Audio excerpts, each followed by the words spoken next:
इमरान खान की तबाही के पीछे कोई और नहीं बल्कि उमर फारूक। पाकिस्तान से ताकतवर टीम का दौरा दुबई, क्या तफ्तीश की गई?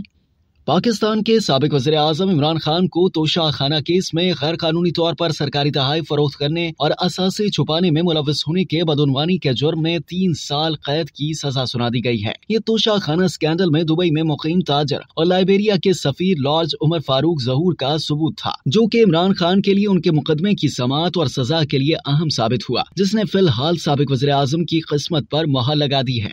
इमरान खान को मुजरिम करार देते हुए और उन्हें 5 साल के लिए सियासत से नाअहल करार देते हुए जज हुमायूं दिलावर ने पाया कि इमरान खान ने अदालत में तहाइफ की जानबूझकर जाली तफसीलात जमा कराई और करप्शन में मुलव्वस हैं। अदालत ने कहा कि उनकी बेईमानी शक शुबे से बालातर है। खान के खिलाफ इल्जामात साबित हो चुके हैं। जज के जाली रसीदों के फैसले का ताल्लुक खान के दिफा से है कि उन्होंने नायाब ग्राफ घड़ी, जिसे सऊदी अरब के वली अहद ने तोहफे में दिया था, इस्लामाबाद के एक मकामी फरोख्त कुनिंदा को फरोख्त किया था और खान की कानूनी टीम ने सरकारी तहाइफ की सस्ते दामों फरोख्त की रसीदें भी पेश की थी। मंजरनामा उस वक्त बदल गया जब दुबई में मुकीम नॉर्वेजियन पाकिस्तानी ताजर उमर फारूक ज़हूर ने ड्रामाई अंदाज में एंट्री दी और इंकशाफ किया कि वो मास्टर ग्राफ लिमिटेड एडिशन के नए मालिक हैं, जिसकी मालियत 85 मिलियन पाकिस्तानी रुपए $3,85,000 है। मुअतबर ज़राए ने बताया कि पाकिस्तानी हुकाम ने उमर फारूक ज़हूर के तोशाखाना के तहाइफ के मालिक होने के दावे की तफसीली तहकीकात की हैं। तफ्तीशकारों की एक ताकतवर टीम ने दुबई का दौरा किया, जहां ज़हूर का इंटरव्यू किया गया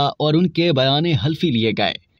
अब तक के लिए इतना ही। मजीद जानने के लिए सब्सक्राइब कीजिए डेली जंग यूट्यूब चैनल और लाइक कीजिए डेली जंग फेसबुक पेज।